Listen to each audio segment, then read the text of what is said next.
Sa mga backpacker dyan na naghahanap ng memorable adventure, patok po ngayon ng water rafting sa Malinaw, Albay. Pwede rin tuklasin ang ilang di pa kilalang tanawin sa Bohol at narito ang ating summer gimmick. Dumadaloy na tubig sa mga batong lugar, malalaking gulong ng sasakyan at mga game na turista. Perfect combination yan para sa water sport na water rafting na sikat ngayon sa Malinaw, Albay.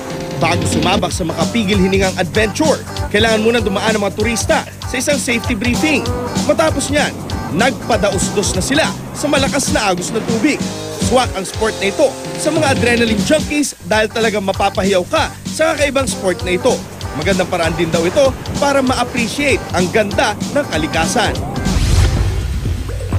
Sa puso ng kagubatan ng Kandihay, Bohol, matatagpuan ang isang talon na kung tawagin ng mga residente ay Can Umantad Falls.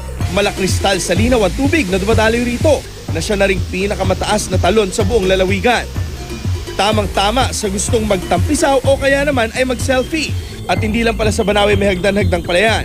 Dahil hindi nalalayo sa talon, makikita rin ang nakabibighaning rice terraces. Sa Bohol pa rin, dinarayan ng mga turista ang Tinubdan Spring sa bayan ng Lila.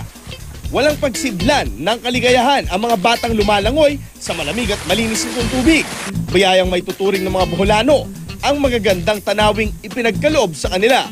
Kaya naman pangako nila na pangangalagaan at panatilihin ang natural nitong ganda.